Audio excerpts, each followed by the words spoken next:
Welcome to Hanging Out with Hamza. Today we're going to be talking to Eric. Eric is one of my close friends from Houston. He's a real estate investor in Houston, or real estate agent who also invests in real estate.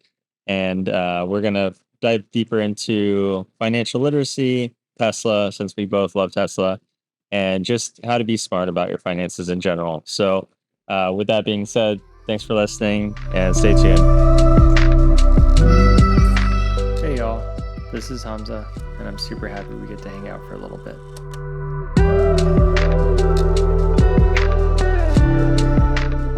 All right, guys, welcome to Hanging Out with Hamza. Today we have Eric on here. Eric is going to be talking about all things real estate, but also dive deeper into his love for Tesla and why we both connect on a certain level.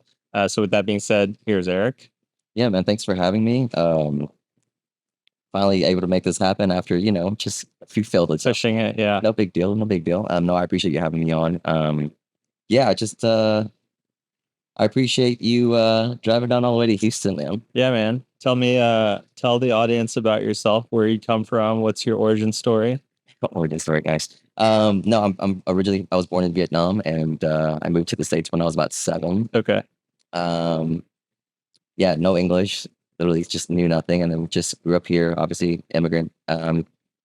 My single mother raised 2 kids, and then went to college, and I did the whole college route of the mold that was laid out for you, right? You go to school, you get a degree, and you get a job, and hopefully you kiss enough butts to climb up the corporate ladder and become successful, or at least that's what was told to us. But I tried that. I graduated in supply chain management, worked in oil and gas in Houston, obviously for 5 years doing procurement. Procurement's just like a fancier word of saying like your job is to save the company money, Yeah. right? So any project I was on, whatever the company needed to buy for that specific project, my job is in the procurement department is just basically get that material or services from A to B the cheapest way Okay. possible, right? So I did that for about 5 years. I was naive and oil and gas, I don't know if you know, but it's very cyclical in Houston, right? When it's great, it's really great. And when it's bad, it's really bad, right? Yeah. Downturns, it's more like, hey, there's a layoff. Your cubicle partner is going to be laid off. The one that was sitting next to you doing half your job. Now I want you to assume that guy's role with no extra compensation. So I meant that I was naive because the company that I was with, we went through like 2 acquisitions, right? And I'm a hopeless romantic. I was like, I'll stay with you, honey, through these 2 acquisitions. I'll ride the storm. And whenever a company gets bought out by another company twice, everything that was promised to you in terms of like your career progression ladder kind of goes out the window. So, hey, remember all that hard work you did to get to A, B, C, D, E? That's no longer there for you, right? So after 5 years, I was like, I'm not really progressing at the rate that I would like to be. So I didn't want to wait for a company to give me that opportunity. So funny how I got introduced to real estate is my boss at the time was a part-time real estate agent, ironically, because his mother was a real estate agent. So he worked for his mom, and he just kind of dropped the idea in my head about real estate. And he'd kind of come in on a weekend like, yeah, I did this. I helped a family buy this house, yada, yada, yada. So it planted the thought in my head, but I never really looked much into real estate. And once he planted that thought in my head, I went home and I went on the Google machine. And then I was like, this is actually not a bad opportunity for me to do what I like to do. Because keep in mind, my job as a real estate agent is to negotiate contracts, right? So it's the same skill set that I applied in my 9 to 5 work job, but instead of saving a big corporation, oil and gas, hundreds of thousands of dollars each project, and then just to have the vice president come to you and like, hey, good job, go do it again. I get to save thousands of dollars for my clients, and obviously in terms of their house, and the impact I feel like that leaves behind is a lot more rewarding, right? It's a lot, and it's a lot more appreciated as well. Yeah. And then when you went into real estate, do you feel like I know you said there was a lot of skill sets you can carry over. Are there any new skill sets you had to develop or challenges you faced along the way that you felt like made you question your choice at that point? Yeah, a ton. So I've been doing real estate now. This is I've been doing it for 6 years. This is going on to my 7th year. Yeah. And what I've learned, man, is like I think when you first jump into this industry to make a name for yourself, it's always like, and you think of this in negotiations, right? It's like, how do I get the best deal for my client? And like, how do I find the best deal? And oftentimes you pit it like that agent versus me, right? Or that seller versus my buyer, or my seller versus the buyer. What I've learned now is like, It's a lot easier when you work together and you have a more cohesive relationships in terms of negotiations. Obviously, there are things that the seller wants, there are things that the buyer wants in this situation.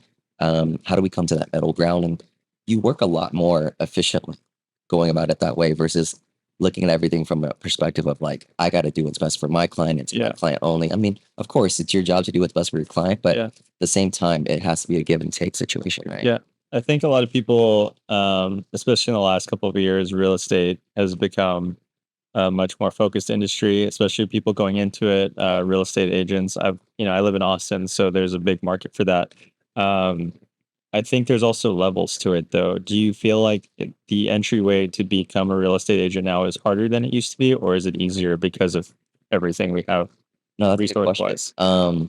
It's super easy to get into real estate. So It's like an easy entryway, but it's this hard to grow, right? exactly. So yeah, so the barrier of entry is very low, Yeah. right? To get your license. What does that entail for anybody curious right now? Yeah. So there's a bunch of real estate schools online. Also, they do on campus. I took on campus because me doing online classes is not my Right. strong suit. So you devote like for me, I devoted literally 5 weeks of just going straight to class Saturdays, Sundays. Costs you about $1,300 to get your license here in Houston. And then you're now supposed to be a licensed professional to help somebody make a purchase of 300, 400, $500,000. Yeah. Um, so for me, like that's the low barrier of entry, right? Um, the difference is to be able to be really successful at this job and this industry is like that's such a low bar, right? And then now I'm supposed to trust you to help me buy a $500,000 asset. Right. That's not a job that's to be taken lightly. One, so a lot of agents, what their pitfall is typically is they jump into real estate and because they've heard it from a friend or they see it online and they see a lot of success in it, but they don't see the back end work of what it takes, right? Honing the craft of like literally understanding when I show a house, I'm not just showing, hey, this is a 3 bedroom, 2.5 bed house, but showing the things that aren't visible to the eye, to the buyer, right? Yeah. And then for us, what we do here is just financing is a really big foundation of what we do, right? Educating our buyers on financing, the local lending incentives that are here in Houston to kind of help them make a better informed decision, right?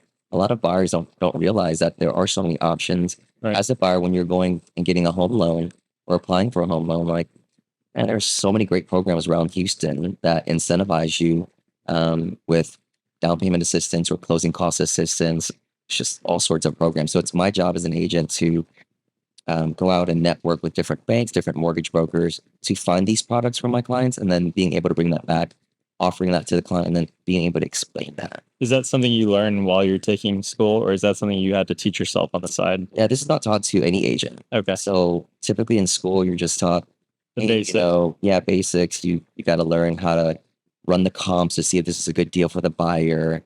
Here's your buyer representation form. I do things a little bit unorthodox in that way. I don't really follow the instructions that were given me by school. But for me, I just put myself in the position of if I'm a home buyer, if I'm a seller, what are the things that I need from an agent? And that's what I focus on. So for me, it's all about value add, right? Same thing with the content that you put out, like this podcast. I think it's great because there's so many walks of life and it's what can I bring to the end consumer or your client that they just can't Google or it's not on the surface, right? Yeah, and that's why I connected with you. Eric and I originally met at a random. It was a crawfish broil at one of our mutual friends' place, and we just started talking about our professions. And it's funny because I think we come from two completely different backgrounds and two completely different professions, but we have the same mindset, and it's that kind of work ethic and also that approach to human like morality of like taking care of your patient or your customer and approaching it from that perspective in an industry where we're so profit driven, which with any profit driven business you lose a lot of that human like connection because you're just trying to make that quick buck. And I think that's what sets you apart with your industry is you actually, I feel like, have a good relationship with all your clients, and when I see your reels and videos you're very personable with them, and that's what's great. So yeah, I mean, besides that, I definitely wanted to have you on here, to kind of express that and what sets you apart. Um, not to drag anybody that might be listening to this that just got into real estate, but I do think it's become an industry that people just go into thinking like, okay, I'm going to get in there and make quick bucks. Yeah. And it's super easy. But like you said, there's so many other variables to get on top of that or just climb that ladder of real estate? And it's getting more challenging, I'm assuming, with the rates going up and everything right now. Yeah, yeah. No, I think you brought up a really good point. Man, you touched on a lot of good points that I tend to kind of overlook just because I'm in the industry for so long. But Yeah. um, being an agent in this industry, it's like there are agents who get by like that, right? Yeah. Very transactional. That's what I call them.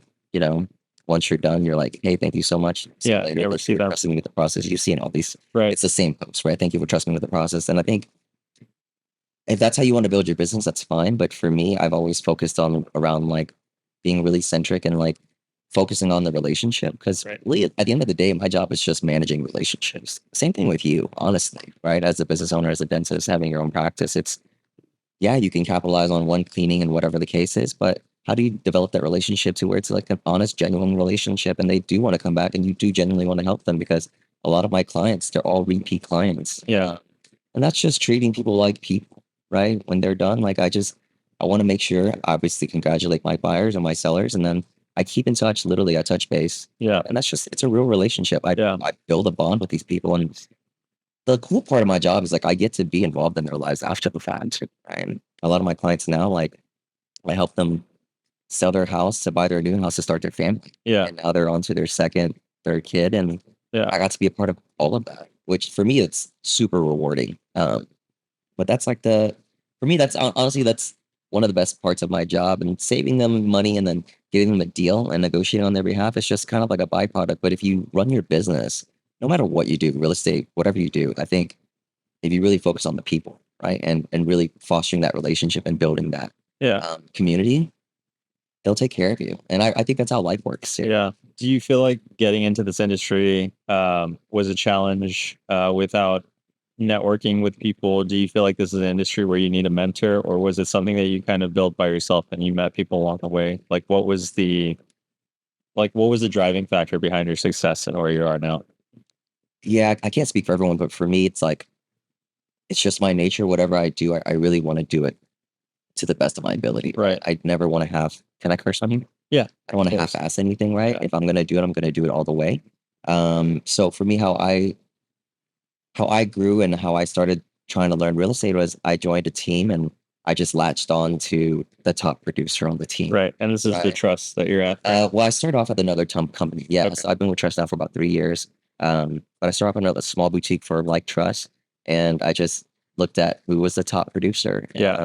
And then I tried to learn what their skill sets were because I think you can do whatever you want in here, right? I don't think there's anything that I possess that's better than anybody else, and I don't vice versa. I don't think there's anything that top producer possess that I can't learn Yeah. or achieve, right? But that's what I meant by like when I said earlier, like honing your skill set, right? Like latch on to those top performers and then identify what skill set that they have and they exhibit that you can take and maybe you don't like the way they do one thing, but the way they do the other thing is like really, really cool. Yeah. Right? And you can incorporate that into your day-to-day life. And that's how I've always done it. Yeah. Anything I do, I think that's with any industry. If you really want to be successful, I don't think you need a mentor per se, but if you can find one that you can bring value to that mentor, right? Yeah. Because that mentor is giving you time Right. and energy. So what can you give that mentor back to develop that, right? So that's how I was able to build my business. And yeah, the community part, the networking part is really important.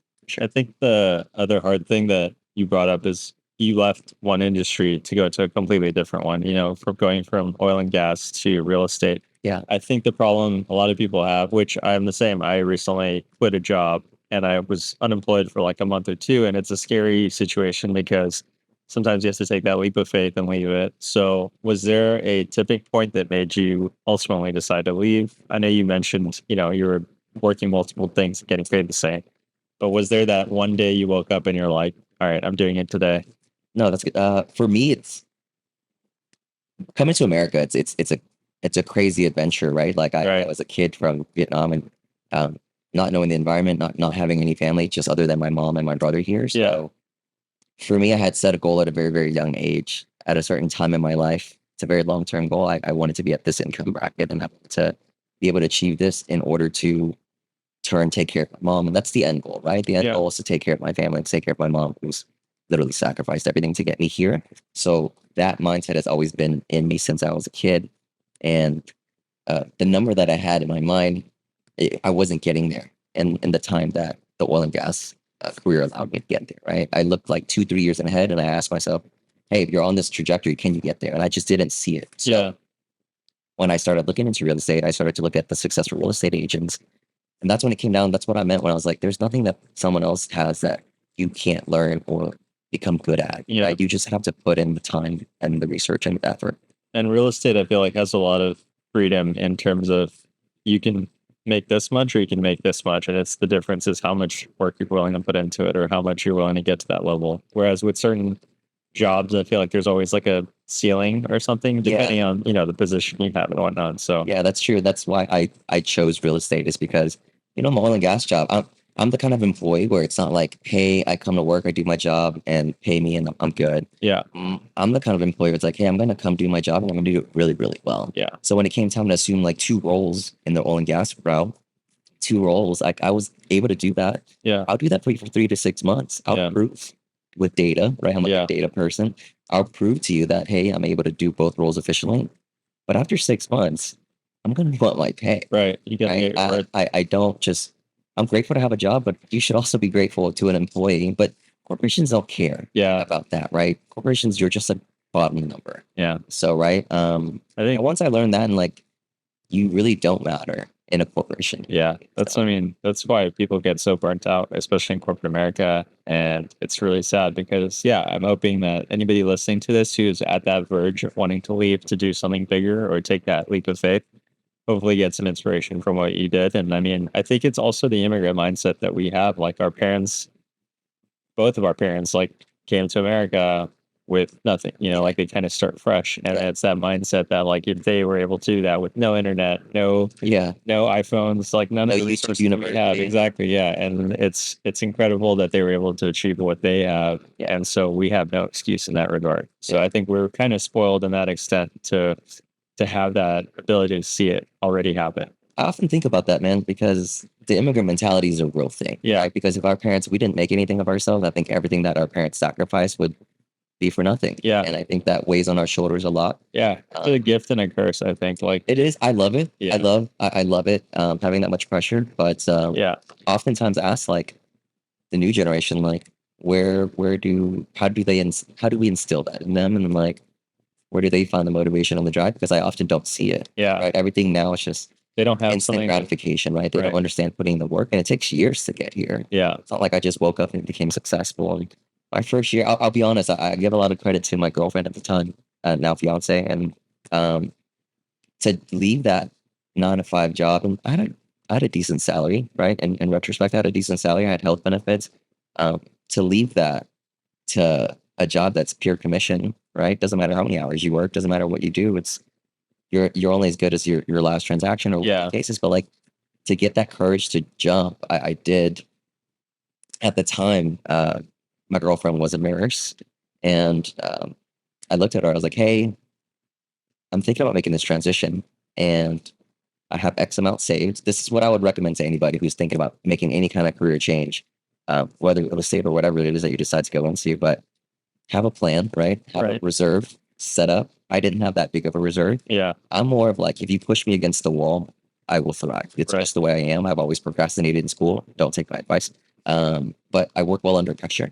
So Vietnamese in it. I don't know, man. It's probably just me being lazy to study and just cramming it all night before. But I was like, hey, if I need you to work overtime and like float your bills at the time, are you able to do that? And because I need at least 2 solid years, I need a solid crack at this, right? I know I'm not going to succeed my first year. Yeah. You got to understand that. Right? Yeah. She was like, yeah, I'll be able to do that. Keep in mind, she was only working for 1 more year, and then she started grad school for her graduate program, and that takes 3 years. So she's going to be out of a job for 3 years. Yeah. So it's like, hey, by the way, you have 1 year at this. If you don't succeed, I don't have a job. Like, Yeah. I'm not going to be working, right? No pressure. So my first year, we really transparent. My first year, I made like below 40,000. I was only an agent for 9 months. I did about 9 deals in those 9 months, and it didn't yield much.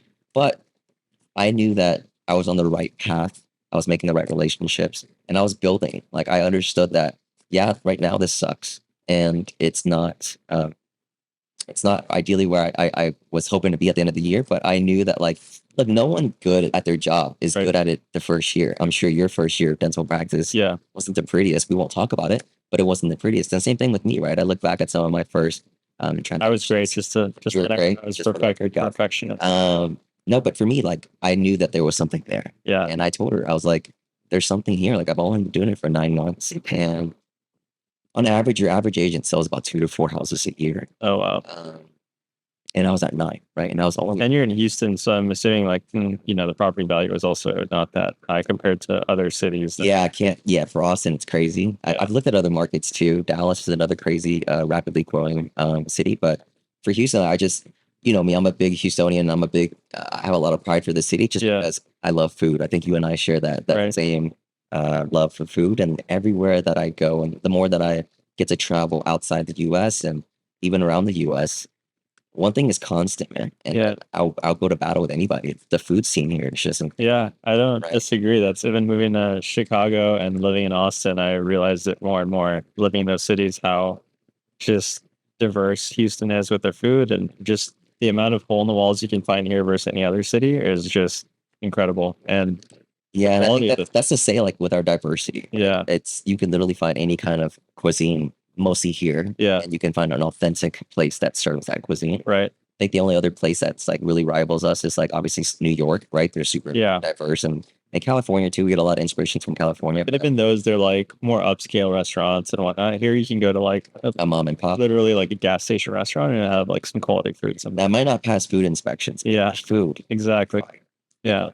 But yeah, I wanted to kind of dive into the financial literacy part of it because you mentioned having a certain amount of money kind of set aside. And I've learned that too. There's this thing called lazy money and there's this thing called, like active investment, passive, all this other stuff. So I've dug your brain about this stuff before, not only real estate, but just investing in general and being Yeah. financially illiterate. And I think you're a good resource for that. And since I already had real estate agents, I wanted to kind of step away from that because we've already covered a lot of that.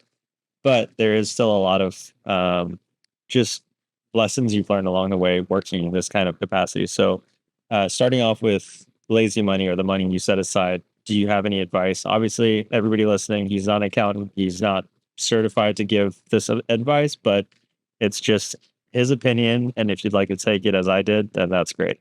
I'm so glad you said that disclaimer. I was gonna follow it up with I'm Yeah. not a CPA, I'm not a financial Right. planner. So This is just based on his personal experience and mine as well. So this is something I wanted to kind of talk about because this is both of our passions too.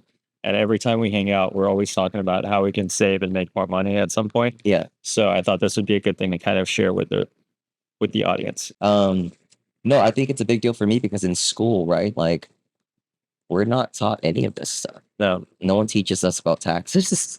No one tells you, hey, once you become a 1099 or start your own business, it's great that you're making ABC money, but like yeah, Uncle Sam's coming for you. They don't teach you the stuff. They don't teach you about the taxes. They don't teach you that, hey, starting your own business sounds really grand and awesome, but Uncle Sam's going to come for his cut of the money, you know? And it wasn't until I became a real estate agent where I'm a 1099 employee. I think everybody else typically is a W-2 employee. You go to work, you clock in, you clock out, you get a salary, and this is what you get every 2 weeks. right. At those 2 week paycheck, I'm going to collect a few and I'm going to hold it, right? That's why when people are happy to get money back on their tax return, it wasn't until I got older where I realized like that's a bad thing. Getting money back on your tax return when taxes are due means that they kept too much money from your paycheck. And they said, oops, we kept way too much money. Here's some money back. Yeah, Right. And growing up, I was taught like, oh, hey, this is my tax return. Let's go out and spend it. yeah. That was money that you had. So it wasn't until I became a 1099 employee and ran my own business that Do you mind explaining what a 1099 is to yeah, so you're just a contracted employee, independent right? contractor? Yeah, I'm not forced to come into work Right. at a certain time. I'm not forced to leave at a certain time. I can Yeah. really work from my own home. Um, obviously, we have this really pretty office here, but you're not required to dress a certain way. You don't, it's you're your independent contractor. Right. That's what 1099 means, right? So, it wasn't until I became a 1099 independent contractor that structuring the business, understanding taxes, knowing your tax liabilities, speaking with a CPA, shout out to Joel, that you really start to understand how to form the business entity, what kind of tax codes exist to benefit small business owners. I think that's another thing that doesn't gets spoken about a lot is um, the system is set up. I hate the way they say this. I think the saying is like, it's meant for the rich to stay rich and the poor to stay poor. I don't believe in that at all. I do think it's very, very um, written in favor of business owners and entrepreneurs, right? But yeah, that's what I mean by financial literacy. They don't teach you this stuff in school. So I had to learn this as I progressed in my career. And that's what I love to share back. So there's a lot of ways to minimize tax liabilities as a business owners. And as a homeowner and as a real estate investor. And that knowledge, same thing with the way that I've learned about finance. I want to be able to take that, learn it, really understand it, and then give that back to my clients, right? I think that's my duty as an agent. And um, I could show you a house. I don't really care about the house. It's a 3 bedroom, 2.5 bath house. But how do I give my clients the tools that they need, right, to really understand and grasp that? And then once you own a house, if you want to later on turn that house or the many houses that you buy into rental portfolios to then offset your income as a W-2 employee, because not everyone's a real estate agent. Yeah. Realize that, right? You're going to be I think you're a W-2 employee. No, I'm an independent contractor now, right? Yeah. But before, there's no way to offset that income. Yeah. Right? So we have to find out ways to really do that using the code system that exists, the tax laws that exist, and partnering with the CPA. I'm not a CPA branch plan, but once you understand that, then, for example, like my house, my office, a lot of people don't know if you use your home office for work as a contractor, you're able to deduct a certain amount of square footage from your home, right? Minimizing your tax liabilities.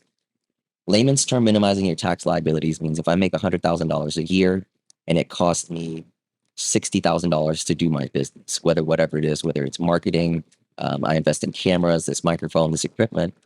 Instead of Uncle Sam being able to tax me on $100,000, now I'm only being taxed on $40,000 because it cost me $60,000, right? That's kind of the intricacies of business ownership that no one teaches you in school. And now that I learned it, I want to give that back. Yeah. And that's what I think you and I really, really bonded well because no one talks about this stuff. No. Kind of like a thing that's like, it often gets skimmed past by. One, because people don't know it. And for me, it's like, I've always tried to hang around friends that are a lot older than me and have been through a lot more. So that way I don't have to make the mistakes myself. I can just learn it from them and then just apply it. Yeah. I also think people consider it like a faux pas to talk about money and all that stuff. And while like I understand, yeah, you're not going to just ask like, hey, how much does your car cost or all this stuff, but you just being able to talk about, how you were able to save this much or how you were able to afford this, like what steps you took. And I think being able to back and forth on that is a really great way to kind of grow together. Yeah. And I think that's something I always like try to take advantage of, knowing what you know. And obviously, knowing what I know, I'm always happy to share that, which is not a lot. But yeah, going into that, I did want to kind of address, you said you set some money aside when you left your job. Is there something you advise for people who are considering doing that? Or like, is there a certain percentage you should keep always on the side and certain amount you should invest? Yeah. Is there a percentage for all that? I think minimum 3 months, right? For me, I didn't, I would say 6 months to be comfortable. Right. Because if you're jumping into a new industry where you're brand new and fresh, it's going to take some time. Yeah. And it's going to take some time to build your credibility, no matter what you do, what industry. But in that time, be prepared not to make an income. Yeah. So how do you balance that of one, changing your lifestyle? Because, your lifestyle is going to change. You can't just do everything like you did when you had a W-2 job or a guaranteed paycheck. So that, and then having the support system is really important, right? But the 6 month buffer is what I would say. Minimum 3 to 6 months. Okay. And then going into buying a house or purchasing a house, do you ever give your clients or anybody advice on how to save up for that or what the best way to approach that is? Yeah, just say in the next year or two, you're planning to buy a house. Yeah, I just had this conversation with a buyer client, and their goal is to kind of get into a house in 2025. And I preach that like there's loan programs that I have. Kind of what I touched base on in the beginning is that like people think to buy a house you need 20% down, and it's a big misconception, right? I have loan programs that you can save as little as 3% down. Take a $400,000 house, for example, that's $12,000, right? On top of your down payment, you have closing costs that's associated. Factor in another 2 to 2.5%. So if it's $400,000 house, factor another $8 to $10,000. So 12 plus 8 is 20,000. I told them realistically, be ready. I'm going to negotiate a lot of that for them and to try to alleviate that cost, right? as much as I can when that time comes. Who knows what the market will be like then? Um, but you want to have a goal that's measurable and attainable, right? They're called SMART goals: specific, measurable, attainable, realistic, and timely. I told them, I was like, if your goal is at 2025 to buy a house, we're in 2023, ending the year 2023. If you have to save 20,000, divide that into your 12 months that we have upcoming. And what does that look like, right? How much do you need to save? Is that Yeah. 2,000, a little under 2,000 a month, right? So whatever your goal is, just have specific metrics in place, or else your goal is just like this fictitious goal that's Yeah. never attainable, right? Right. I do. I sit down with them and I kind of outlined, hey, this is what you need for your down payment. This is what your closing cost looks like. Here are the fees associated along the ways. But yeah, So what was the SMART again? It was specific, measurable, specific, attainable. measurable, attainable, realistic, and time. Okay. Let's try to remember that. Okay. So we're done with that aspect of it. Another aspect I think we really connected on was Tesla. Mhm. We're both Tesla owners and Tesla fanatics and geeks. Yes, I yeah. think that's where we connected mostly on. So tell me about your love for Tesla and what got you into it. Okay, you had a big part of it. You and my friends Dan and Kathy, I think, were the first ones um, that I've seen with a Tesla, right? And I've always thought of like these self-driving cars. I'm a big tech geek too. I think Yeah. we have a common interest in that. But when I sat in your car, I think you first got it 2020. 2020. Well, it was 2019 at the end of it, Yeah. right before 2020. And I sat in your car and you let me drive it. I Yeah. remember this specifically. Met up for coffee or something. You let Yeah. me drive it, right? And I drove it. And I looked at you and I looked at you and I was like, hey, I'm gonna own one of these cars. I'm gonna own one of these cars in the future, and I promise you I'm gonna own it. And knowing financial literacy, going back on that, is like I understood that this is during COVID too. If I'm gonna buy a car, right? I know cars depreciate in value. I know it's just something that I want, right? You don't need that crazy of a car, but it's Right. really cool tech to have. Toy. It's just a toy, right? So before I bought the car, I wanted to invest in a little bit of a company before I bought it, right? So uh, I went into Tesla. I think I bought into Tesla, I think in 2019, 2020 during COVID when the prices kind of tanked. Um, I've never invested money before. I didn't know what investing in stocks even looked like. I went to the University of Houston, University of YouTube, and talked to a lot of friends that had brokerage accounts that kind of invested in like index funds, right? But I looked at it as an opportunity to just buy a bunch of Tesla shares at a very discounted rate. Um, I purchased those at a very, very good entry point, and then now it's obviously grown to where it is. And it's not like I made a lot of money by investing in Tesla, but I felt, at least for me, I felt it was a smarter decision before buying a car. It's how I justified it, right? Yeah. I'm like, okay, let me put my money to where it can like at least help grow Yeah. money versus just putting it into a car and it having it depreciating in value. Um, and it went well, man. I think Tesla after that, they had a 3-to-1 split. So every share that I have now, it's obviously I have 3 times more. The value gets lowered, so that way other people can kind of join in and get into Tesla. This week they're not so great. So if you want to buy a Tesla at a discounted price, they're doing It's a good time. good time, right? Yeah. Good time. But that's what I did, and then I think I reached out to you. I was deciding between like when I was ready, right, financially. I was like, hey, man, should I get like an older long range Model S with the older technology? Or it was the refresh that was kind of coming out at the time. I was like, or should I just buy a loaded Model 3, or should I just get this refresh that's a little bit more? And you talked to me, and my fiance was like, if you're going to invest this much money, like invest in one that you really love. Yeah. Obviously, don't settle, right? So uh, I'm glad I did. Never looked back. It's a great car. I'm not like a big car person. I've changed my own oil before, but I don't. I'm not going to pretend and sit here that I know cars. But it's a great vehicle. If you drive around a lot, which you and I both do, and you don't want to do a thing, right? You just want to get in the car. You just want to drive it. Yeah. You got to change windshield wiper fluid, but that's about it. Yeah. What made you pick the S over the other cars? Was there a specific reason? I know you obviously wanted to invest in something you really love, but did you see something in the S that you liked more than the others? Was the refresh? Right? Okay. The refresh looked so Clean. so clean. Yeah. Like so revolutionary at the time, right? And I was like, man, it was the price difference was like 15 to 20,000. But in the grand scheme of things, if you're financing it, it's like, what does that equate to, right? So I really wanted the bigger vehicle. Yeah. And Yeah, I don't use all the necessarily room that I have, but sometimes when clients are out of town or out of state, Yeah. I do need the room to take them and their families, right? So it is kind of cool to be able to do that. When people, I guess, ask you what you love about Tesla or what it is about the car that sets it apart from others, because there's probably listeners on here that still haven't been in a Tesla or Yeah. don't know what the difference is between having a gas car versus a Tesla. What is it that really sets it apart? I would say the low maintenance and the speed. Yeah. So I drive I drive very fast. Yeah. Speed limit, of course. But I love the speed and the instant torque, which means like literally when you accelerate, the vehicle just takes off. Yeah. Um, Charging at your own house is really, really nice, right? Yeah. A lot of people argue like how much you save over gas versus electric. Like, yeah, you do save money, but Yeah. I didn't buy that because I wanted to save money on gas. Yeah. Um, I just like the idea of being able to charge my car every day, getting into it, and then taking off. And it's not like I drive super far. I think if you're driving like Houston to Dallas, sometimes the charging kind of like deviates you and detours you for a little bit. What's the But mileage on the S? theoretically, like 400 on full charge. That's But really good.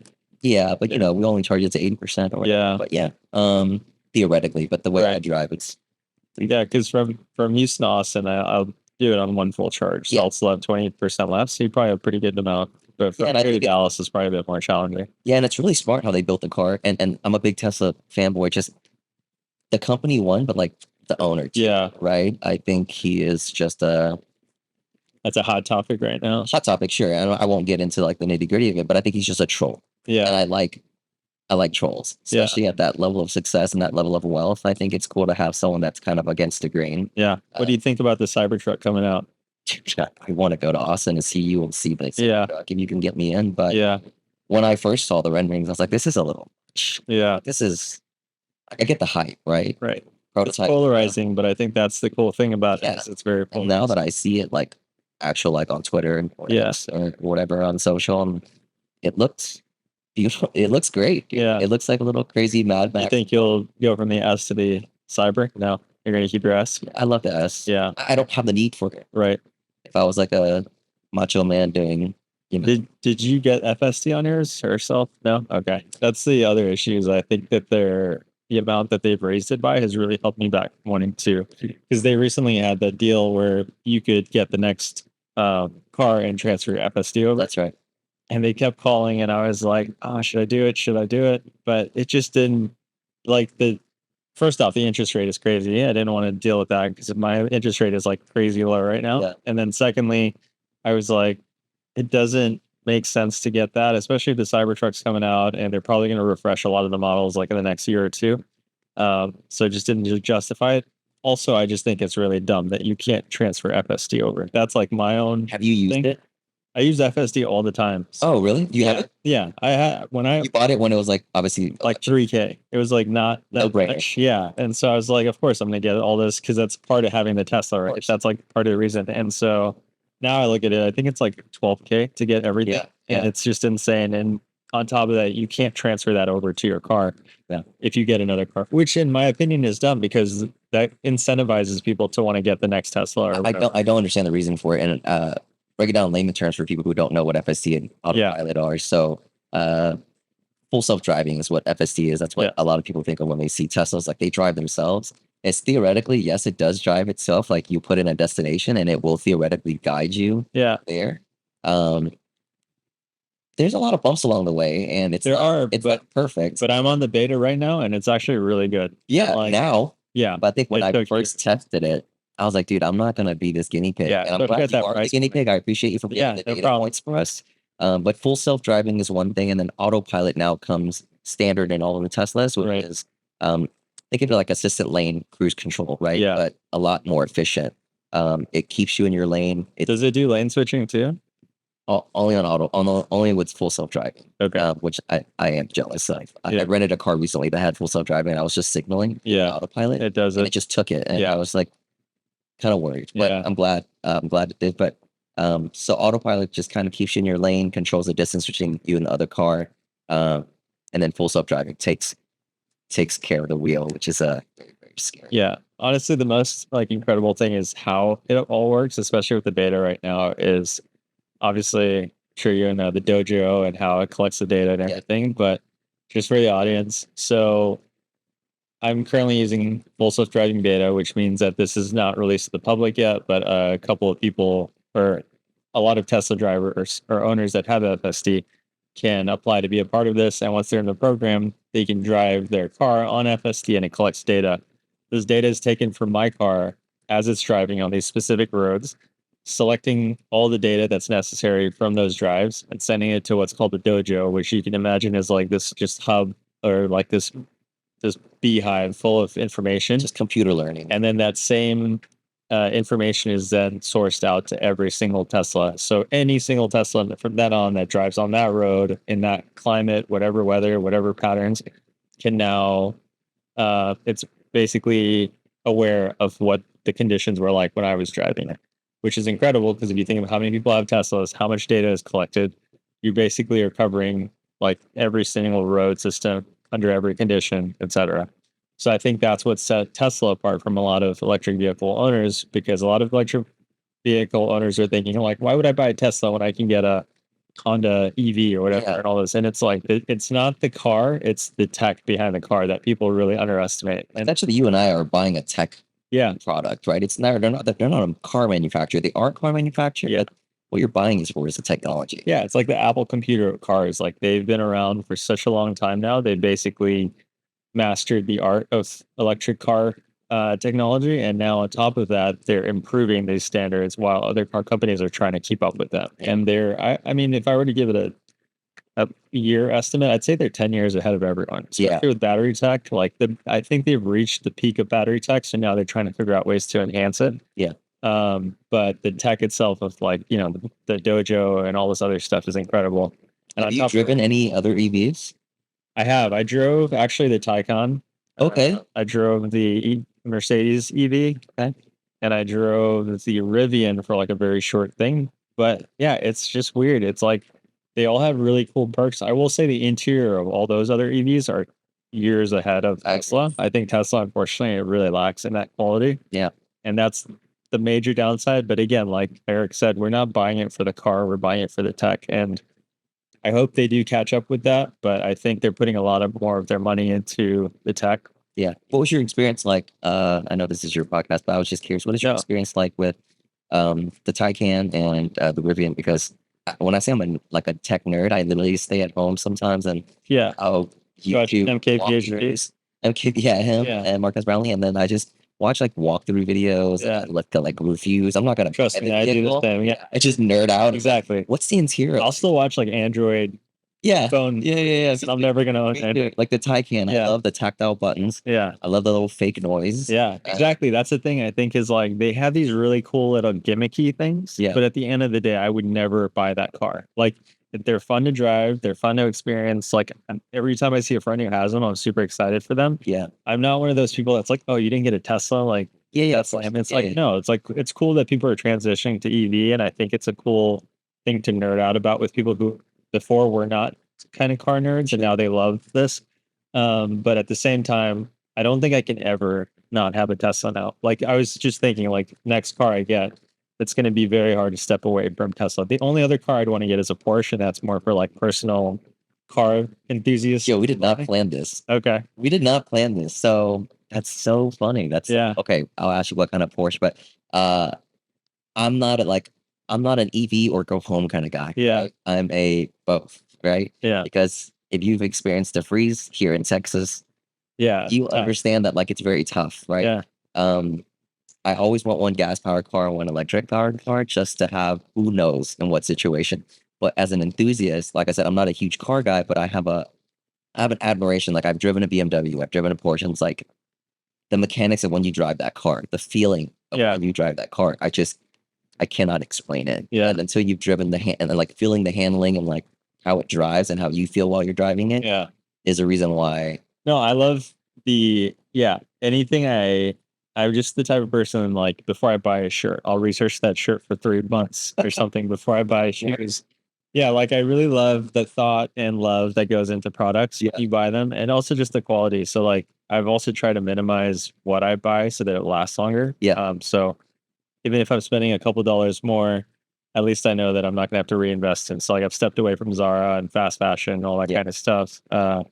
So yeah, with the car thing, it's like Porsche, I'd say, is at the top of the line Yeah. of every Oh, it's just automobile. decades and decades of literally perfecting the same. Yeah, and they're perfectionists to the point where when you buy your Porsche, you can pick the color on the speed dial. Dude, I've gone Like, through all of yeah, this. I've nerded out on all of this. you can like pick the material choice on the leather. Itching. Yeah, it's insane. And I think that's such a beautiful thing. And also delivery day. You can choose to go to Germany and get it from the manufacturer warehouse. And like, it's like it's almost an event in your life that Yeah. you can experience. And that's something I really want to go through. So yeah, I love that aspect. And yeah, so going back to the Tesla thing that's the only other time I'd step away from that. But with that being said, I still think it's hard to not have a Tesla after experiencing it. And I think it's such a beautiful experience to have one because then besides owning a Tesla, my other favorite thing is introducing friends to Teslas Yeah. because like I experienced it with you.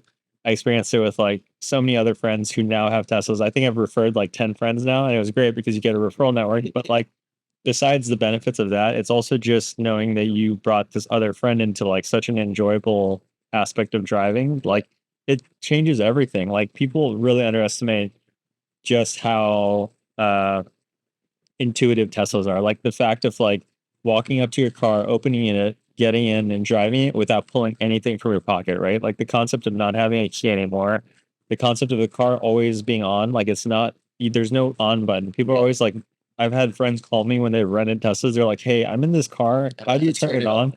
It's crazy because it's like, it's on. You don't have to, they take away these simple life processes from your brain. Yeah. And it's almost dangerous because I drove my mom's car the other day.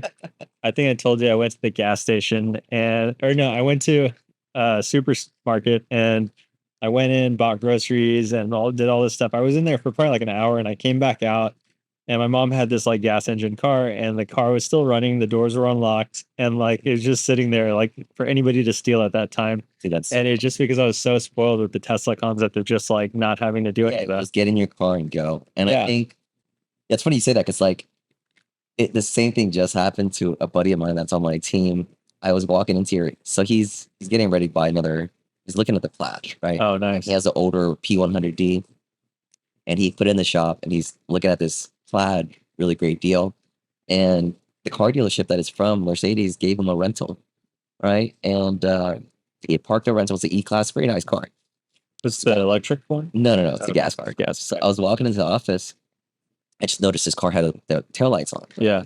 Walked into the office and I was like, some guy out there just left his lights on. I feel really, really bad. Like I said that to the guy and like some team members, right? Yeah. It's like, I feel really bad. Like, it's been on all day, right? And I was like, somebody should, I don't know how to tell the guy. I don't know how to find him. I'm literally saying this to the same guy, right? I walk out and I was like, I was with another team member of mine and I was like, look, man, that car light is still on. And his name is Brian. He looked at me and he's like, is that Chris's car? And I was like, what?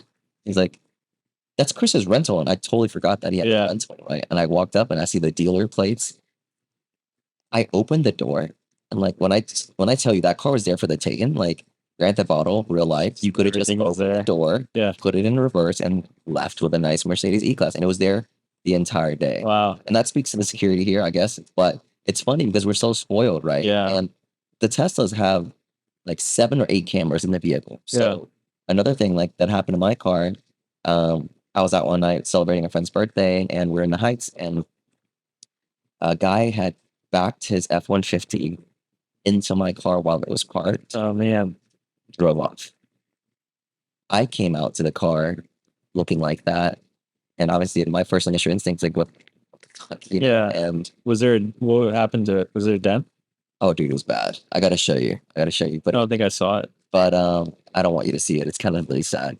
But Teslas have a Sentry Cam.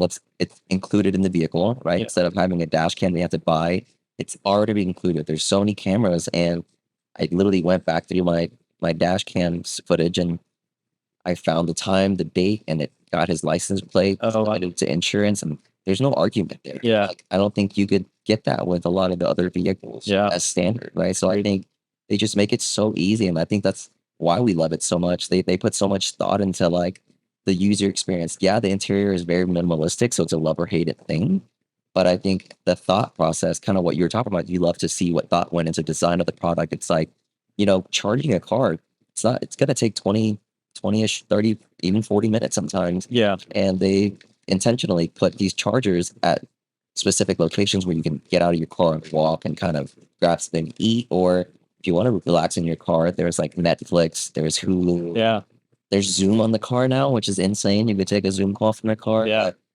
That's like the thought behind that is why I love the product, right? The Zoom call, does it integrate the camera? Yeah, there's a With- front camera. Oh, and it I love works? your Okay. I haven't tried it yet, but I wasn't sure how that worked with the camera. full self driving. I do want to ask you this. I rented a car, like I said, that had full self driving. Don't text and drive, guys. It does notice that. Yeah. It does notice Yeah. that, right? Yeah. It literally tells me, "Hey, keep your eyes on the road." Right? No, what it does is it tracks your eye movement. So What if do you your do? eyes, Just don't text and drive. well, obviously, I never text and drive. Right, I don't know sure. why you would ever assume that. That's pretty offensive that you would think I would do that.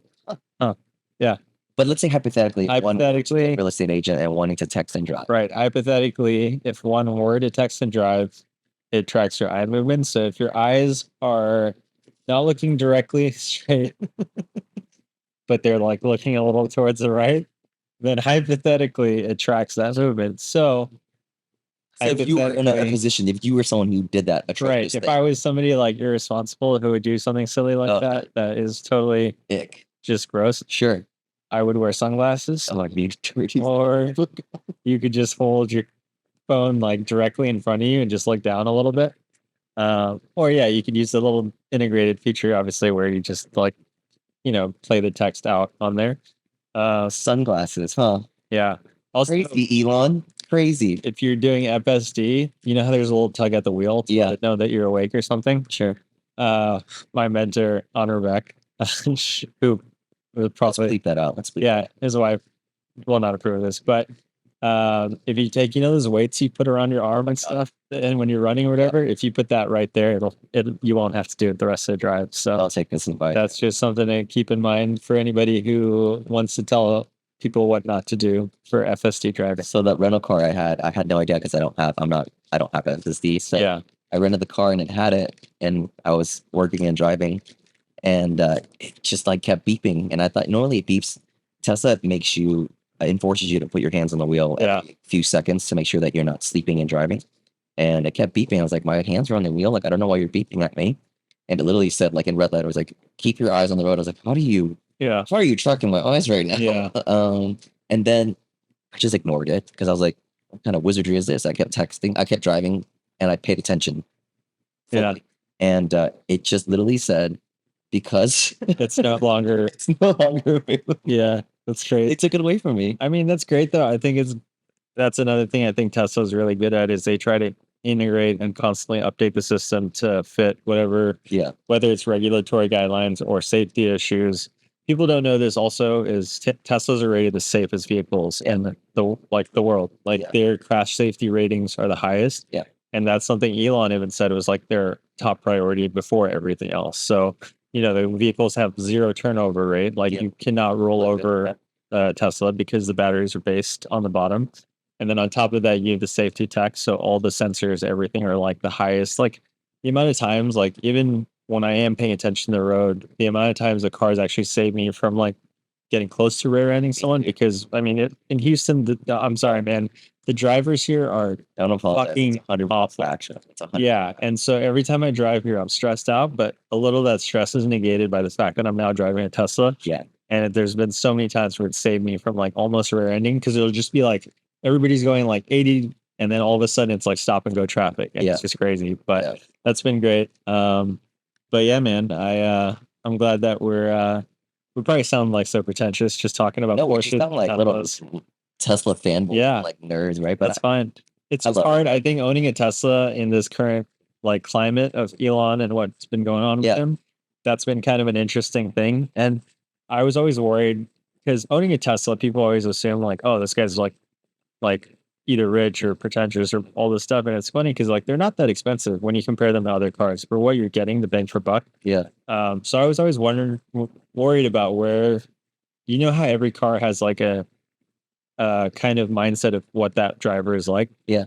like BMW drivers are going to be assholes automatically, like just based on, I don't know, Reddit and Uh-huh. history. And then like Reddit. Mercedes or like old rich white men, stuff Sure. like that. And I feel like Tesla's, do you think there's like a association built with I those think there people? used to be. I think like when it first was just so introduced and it was so new and so it was Yeah. really expensive, Yeah, right, when yeah. it first came out. But now it's like at such an attainable price, and I think you'll see it all over Texas. I realize that a lot. Like Yeah. Texas has a lot of Because Tesla. there's always like tech nerdy Cali bros or something. Yeah, But I feel like now like like the tax incentive. Like yeah, they're so, dude, it's so affordable. To right. Now I see moms and families driving it, so it's good to see that. Yeah, But yeah, man, I think we're reaching the end of this. cool. It was an honor having you on, man. Hopefully we'll have you again soon. No, I appreciate it, and I love this that you do here. I think it's really, really cool, and I'm always a big advocate. I'm a big supporter. I just watch behind the scenes, but I Thanks, think man. it's great. Yeah. So before I end, I usually give the guests an opportunity to either ask me a question or ask me something that they think is worth kind of bringing up on the podcast. Is there anything on your mind that you wanted to cover? Or No, I think for us, man, we just talk a lot about like. So for me, I analyze everything from like a business perspective, right? Like I love business, anything and all things business. Like yeah, for you, I think we talk about a lot. It's just like dentistry and kind of having your own practice or working underneath somebody, or eventually owning your own thing and then kind of employing others. And um, I want this to be more like to turn it back on you. It's like everything that we've talked about. Like, where do you see your progression? Like, are you still working towards that? yeah. Yeah. Another guest asked me this, like kind of similar, like where I see myself in the next couple of years. Dentistry is interesting for me because I think when we graduate out of school, it's same thing like you. We're taught a certain amount, but not everything that's necessary, especially financially. So we go into this field where we make a lot of money, but then we don't know what to do with it. We're not like we're not taught how to responsibly invest and whatnot. So that's been a lot of the trickery around it. And then the other challenge has been trying to figure out like what I want to do in the next phase of dentistry because I've been working as an associate. So it's dependent on where this next career path goes. Ideally, I wanted to own my own practice, but I know that there's a lot of sacrifice that comes with that. And so, with that being said, I am working on a company on the side to start a company that potentially could be another pathway for me. And then also, like with you, like I'm always really into the whole idea of investing in properties and Sure. kind of investing into some form of passive income so that if I were to hypothetically, ideally, I'm setting myself to retire by 40 if I can in Yeah. dentistry. And it's not because I don't like dentistry or anything, but it's like a goal I'm setting for myself so that I can have other avenues of income and also do other things that I love. This is so fun, dude. I swear we didn't plan any of this, right? So you, we'll touch base on this last thing and then we can call it. But I think you said it like retiring in your 40s is your goal, right? Yeah. So I'm 33. I want to be done by 45. Yeah. So I have like a 10 to 12 year play.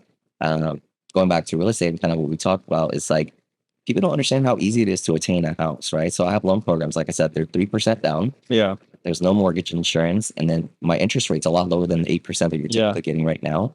So what I've decided to do and what I'm educating clients on is like, look, you only need 3% down. So to buy a $400,000 asset that's going to continue to grow in value and appreciate, it costs you 12,000 plus some closing costs, right? Yeah. I'm practicing this myself. I purchased my first home a year and a half ago, 3% down. In the year and a half, it's appreciated roughly $70,000. Yeah. And that's me doing nothing but living in that house, right? What do you think about the interest rates right now? Does that I'm going to get into that too. okay? So what I'm doing now is 3% down to buy that house, lived in it for a year and a half. It depreciated in like $70,000. It's the quickest growth in money that we're doing better than any of my stocks, right? And then now the key is it's you live in it for a year and then you can rent out now that first home. And now you can buy your second home as your primary for another 3% down. Right. A lot of people don't understand is like people think to buy an investment property, you just need 20% down, which is true. If you're buying it solely as a rental, you need to put 20% down. But the caveat around that is if I purchase it as my primary home where I'm going to be living in it for at least a year, Yeah. you just have to stay in it for a year. You put 3% down, live in it for a year, you rent that thing out. So in my specific case, I put 3% down. The rent that I'm going to be charging for it is going to cash flow me X cover amount of all of that. hundreds, right? And that's going to offset my next mortgage at this higher interest rate. Touch base on that interest rate. I don't want to sound too much about real estate and talk too much into it, but with interest rates, if you understand the data, meaning the cyclical nature of the interest rates and what dictates the interest rates, like consumer price index that measures inflation data, right? You have employment data, which is your unemployment rate. You have 10-year treasury bonds, things like that. All of these factors affect mortgage interest rates. So if you understand right now, mortgage interest rates are at 8, so they're relatively high. That means a lot of the buyers that are typically in the pool, your competitors that are going for the same property, they're no longer there. Okay. So for us to negotiate a deal, we're getting a lot of the leverage is on our side right now in terms of the buyers, right? Sellers don't have a lot of buyers, qualified buyers to choose from. So whatever offer that comes on their table, they're more likely to entertain, Okay. right? Understanding the nature of interest rates and the data, interest rates are going to cool off, right? As the Feds are just waiting for inflation to go in the twos, right? We're at 3%. We went from 9% inflation to 3% inflation. Jerome Powell's waiting for it to get dipped into the mid twos before he starts teeter-tottering down the interest rates. But interest rates will subside, and it will subside in the high fours, if not low fives. And if you understand that right now is the time to get a deal, you can always refinance down the line, Right. lowering your mortgage rate.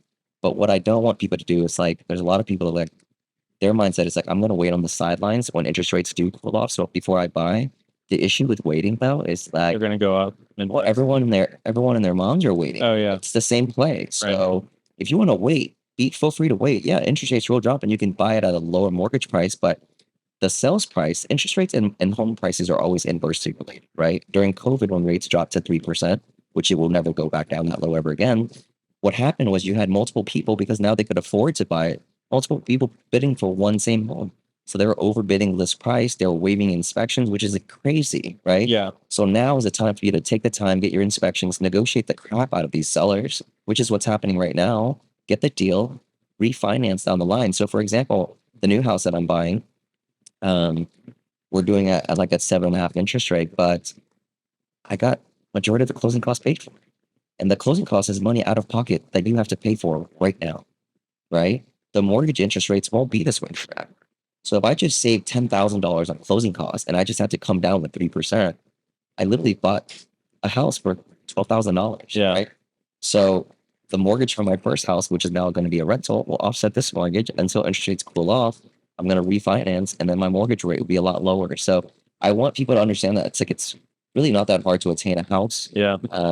Obviously, Austin market's a little bit different, but if you're ever in the Houston area and you have questions, or if you're not in the Houston area, you just have questions about real estate, feel free to like DM me or just reach out to me, and I'll be a resource for you for free. And if you want to move into Houston, you want to link up and see if you want to do any business together. And obviously, I want to see you here for that as well. Yeah.